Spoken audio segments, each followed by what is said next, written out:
देखो, जब से इंसान इस दुनिया में आया है, उसने हमेशा से लिविंग ऑर्गेनिजम्स को अलग अलग ग्रुप्स में बांटने की कोशिश की है। शुरू में ये कोई साइंटिफिक तरीका नहीं था, बस अपनी ज़रूरतों जैसे खाने, कपड़े और रहने की जगह के हिसाब से हमने क्लासिफिकेशन किया था। लेकिन सबसे पहले एरिस्टोटल ने थोड़ा साइंटिफिक दिमाग लगाया। उन्होंने बाहर से दिखने वाले कैरेक्टर्स को देखा और पौधों को 3 कैटेगरीज में बांट दिया: ट्रीज, शब्स और हर्ब्स। जानवरों के लिए उन्होंने बहुत सिंपल लॉजिक लगाया। जिनमें रेड ब्लड है वो एक तरफ और जिनमें नहीं है वो दूसरी तरफ। इसके बाद आए लीनियस, जिन्होंने 2 किंगडम सिस्टम दिया। उन्होंने पूरी दुनिया को बस 2 किंगडम्स में बांट दिया, प्लांटे और एनिमलिया। पर इसमें बड़ी प्रॉब्लम थी। ये सिस्टम ये नहीं बता पा रहा था कि प्रोकैरियोट्स और यूकैरियोट्स में क्या फर्क है, या यूनिसेलुलर और मल्टीसेलुलर में क्या फर्क है। इसीलिए 1969 में आर.एच. व्हाइटेकर ने 5 किंगडम क्लासिफिकेशन प्रपोज किया। ये 5 किंगडम्स हैं: मोनरा, प्रोटिस्टा, फंगी, प्लांटी और एनिमलिया। उन्होंने क्लासिफिकेशन के लिए cell structure, body organisation, mode of nutrition, reproduction और फाइलोजेनेटिक रिलेशनशिप्स को बेस बनाया। Kingdom Monera. अब बात करते हैं किंगडम मोनेरा की।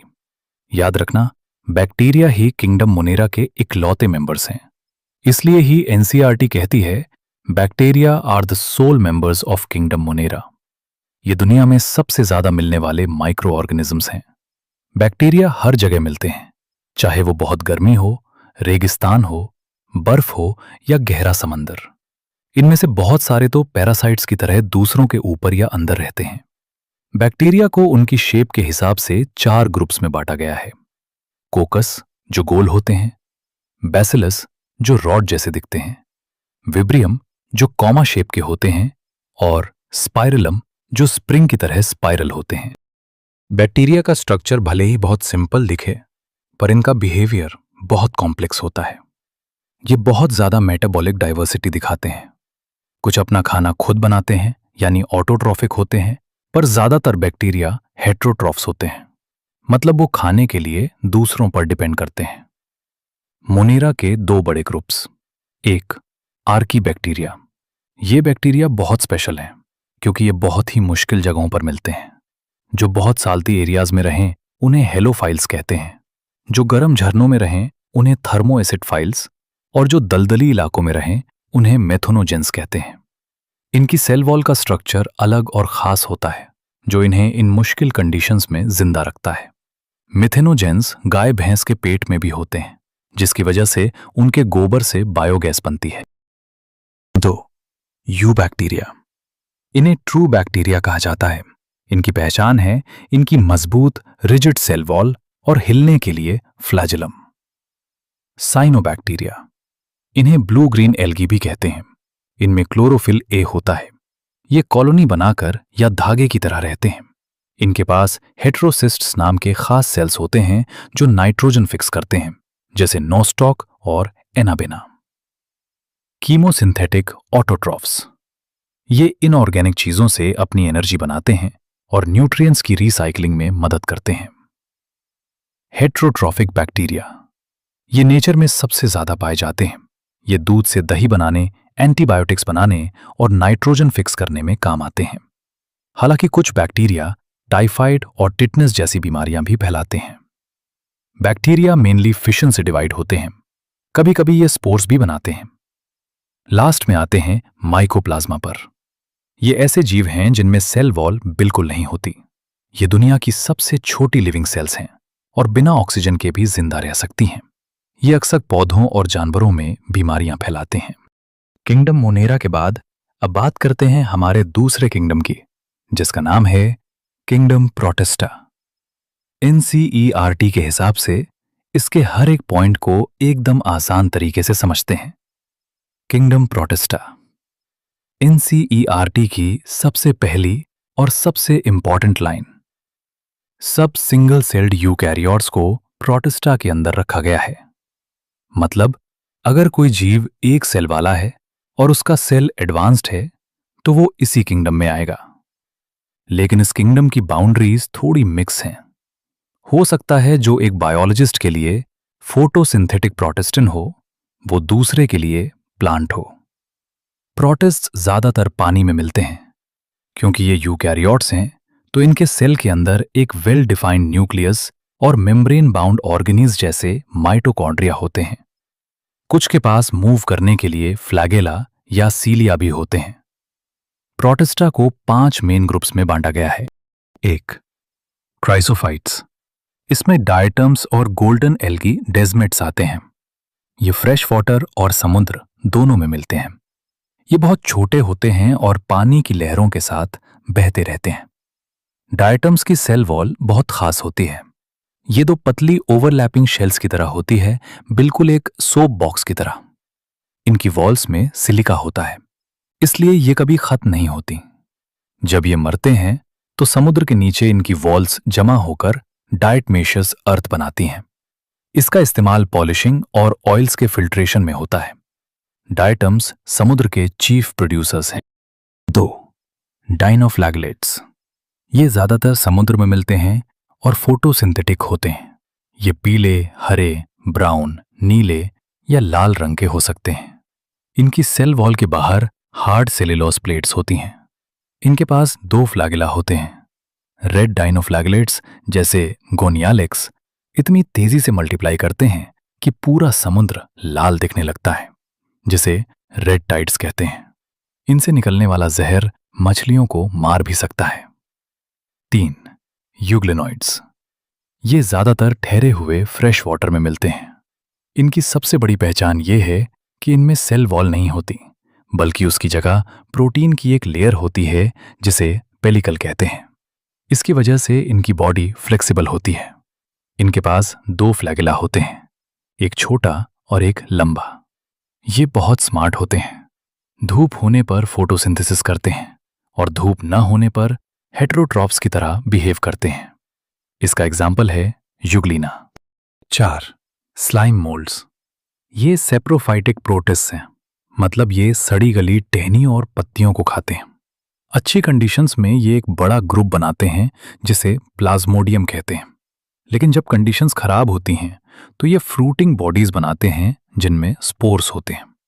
इन स्पोर्स की वॉल्स बहुत मजबूत होती हैं और ये हवा से फैलते हैं। 5.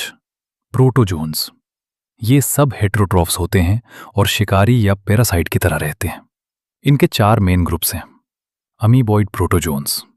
ये स्यूटोपोडिया या फॉल्स फीट से शिकार पकड़ते हैं, जैसे अमीबा। Flagellated protozoans. इनके पास फ्लैगेला होता है, जैसे ट्राइपैनोसोमा, जिससे स्लीपिंग सिकनेस नाम की बीमारी होती है। Ciliated protozoans. इनके पास हजारों सीलिया होते हैं और एक कैविटी होती है जिसे गैलेट कहते हैं। एग्जाम्पल पैरामोइशिया। स्पोरोजोन्स। इनकी लाइफ साइकिल में एक इन्फेक्शियस स्टेज होती है। सबसे खतरनाक है प्लाज्मोडियम यानी मलेरिया पैरासाइट, जो मलेरिया फैलाता है। प्रोटिस्टा के बाद अब बात करते हैं किंगडम फंजाई की। एनसीईआरटी के एक एक पॉइंट को एकदम आसान भाषा में समझते हैं। Kingdom fungi. फंजाई की दुनिया एकदम अनोखी है। ये हेटेरोट्रॉफिक ऑर्गेनिजम्स हैं, यानी ये अपना खाना खुद नहीं बनाते। आपने ब्रेड पर लगने वाली ब्रेड मोल्ड या नारंगी के छिलके पर सड़न देखी होगी, वो फंजाई ही है। यहां तक कि जो मशरूम हम खाते हैं या जो टोडस्टूल होते हैं, वो भी इसी किंगडम का हिस्सा हैं। फंजाई हर जगह पाए जाते हैं, हवा, पानी, जमीन और यहां तक कि जानवरों और पौधों के ऊपर भी। इन्हें वार्म एंड ह्यूमिड प्लेसेस बहुत पसंद है।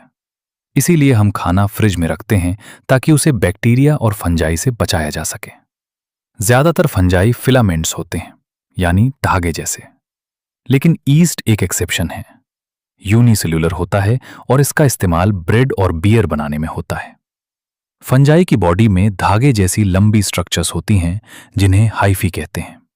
इन हाइफी के जाल को माइसीलियम कहा जाता है।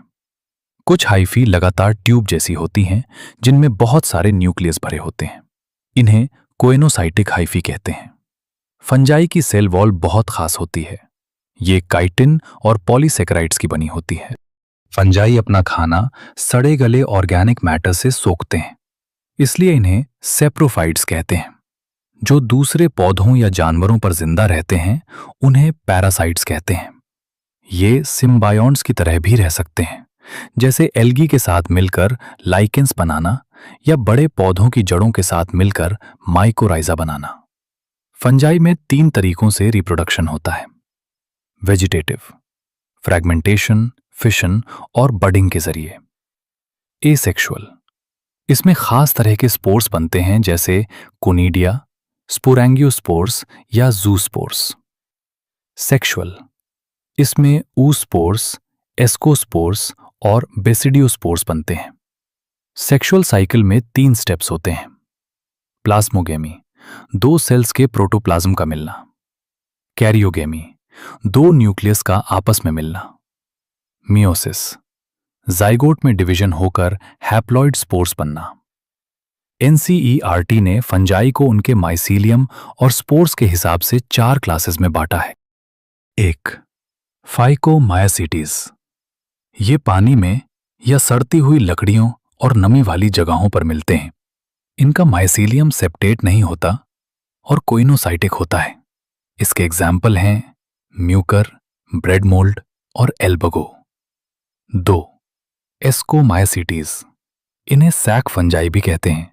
ये ज्यादातर बहुत सारे सेल्स वाले होते हैं, जैसे पेनिसिलियम, लेकिन ईस्ट इसी क्लास का इकलौता सिंगल सेल मेंबर है। इनका माइसीलियम ब्रांच्ड और सेप्टेट होता है। इसके पॉपुलर एग्जाम्पल्स हैं एस्परगिलस, क्लेविसिपस और न्यूरोस्पोरा, जिसका जेनेटिक्स में बहुत काम होता है। मोरेल्स और ट्रफल्स जैसे खाने वाले फंजाई भी इसी में आते हैं।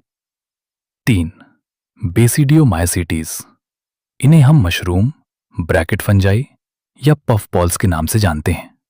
ये मिट्टी, लॉग्स और पेड़ों के अंदर उगते हैं।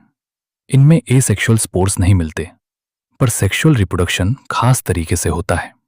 इसके एग्जाम्पल हैं अग्रिकस, मशरूम, यूस्टिलागो, स्मट और पुचीनिया, रस्ट फंजाई। 4.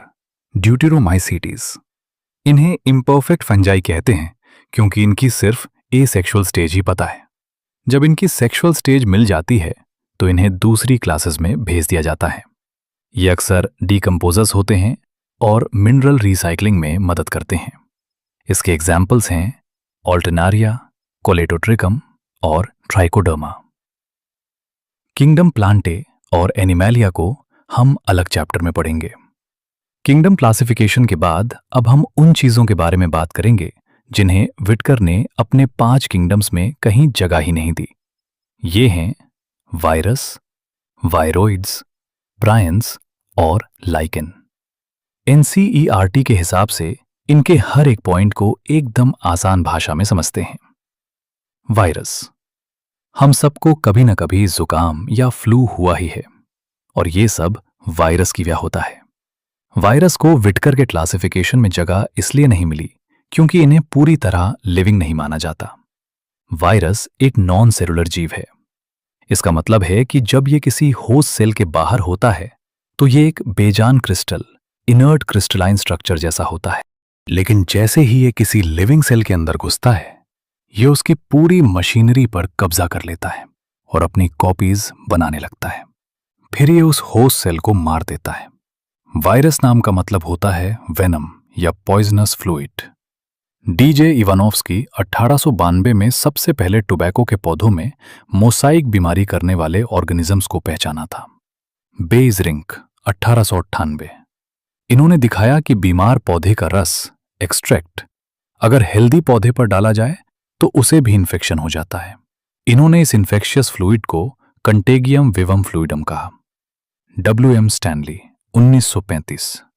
इन्होंने दिखाया कि वायरस को क्रिस्टल बनाया जा सकता है और ये क्रिस्टल्स ज्यादातर प्रोटीन्स के बने होते हैं। वायरस में प्रोटीन के साथ साथ जेनेटिक मटेरियल भी होता है जो या तो RNA होगा या DNA। किसी भी वायरस में दोनों RNA और DNA एक साथ नहीं हो सकते। प्लांट्स को इन्फेक्ट करने वाले वायरस, इनमें अक्सर सिंगल स्ट्रैंड वाला RNA, सिंगल स्ट्रैंडेड RNA होता है। एनिमल्स को इन्फेक्ट करने वाले वायरस, इनमें सिंगल या डबल स्ट्रैंड RNA या फिर डबल स्ट्रैंड DNA हो सकता है। बैक्टीरियोफाइसिस, इनमें अक्सर डबल स्ट्रैंड वाला डीएनए होता है। वायरस की प्रोटीन वाली परत को कैप्सिड कहते हैं, जो छोटी छोटी यूनिट से बनी होती है, जिन्हें कैप्सोमियस कहा जाता है। ये कैप्सिड जेनेटिक मटेरियल को बचाकर रखता है। वायरस की वाइट्स स्मॉल पॉक्स, हर्पीज और इन्फ्लुएंजा जैसी बीमारियां होती हैं। एड्स भी वायरस एचआईवी की वजह से ही होता है। पौधों में इसके लक्षण मोज़ेक बनना, लीफ रोलिंग एंड कर्लिंग, पीला पड़ना और ग्रोथ रुक जाना है। वायरॉइड्स। टीओ डाइनर 1971 में एक नया इन्फेक्शियस एजेंट खोजा जो वायरस से भी छोटा था। इससे आलू में पोटैटो स्पाइडल ट्यूबर डिजीज होती है। इसमें सिर्फ फ्री आरएनए होता है, यानी इसके चारों तरफ वायरस की तरह कोई प्रोटीन की परत प्रोटीन कोट नहीं होती। इसीलिए इसका नाम वायरॉइड पड़ा। इसका आरएनए बहुत ही कम मॉलिक्यूलर वेट वाला होता है। प्रियॉन्स। मॉडर्न मेडिसिन में कुछ ऐसी न्यूरोलॉजिकल बीमारियां देखी गईं जो ऐसे एजेंट से फैलती थीं जिनका साइज वायरस के बराबर था, पर ये सिर्फ एबनॉर्मल फोल्डेड प्रोटीन्स थे। इन्हें ही प्रेन्स कहा जाता है। इनसे होने वाली सबसे मशहूर बीमारियां हैं गायों में होने वाली मैड काउ डिजीज बीएसी और इंसानों में होने वाली क्रच-जैकब डिजीज सीजेटी। लाइकेंस। लाइकेंस दो अलग अलग जीवों का एक बहुत ही क्लोज एसोसिएशन, सिम्बायोटिक एसोसिएशन है। इसमें दो पार्टनर्स होते हैं, एल्गी फाइकोबायोन्ट जो ऑटोट्रॉफिक होता है और खाना बनाता है, और फंजाई माइकोबायोन्ट जो हेट्रोट्रॉफिक होता है और एल्गी को शेल्टर, रहने की जगह देता है और मिनरल्स व पानी सोखता है। ये दोनों एक दूसरे पर इतने ज्यादा डिपेंडेंट होते हैं कि नेचर में इन्हें देखकर आप अंदाजा भी नहीं लगा सकते कि ये दो अलग जीव हैं। लाइकेंस की सबसे बड़ी खासियत यह है कि ये बहुत अच्छे पोल्यूशन इंडिकेटर्स हैं। ये पोल्यूटेड इलाकों में बिल्कुल भी नहीं उगते।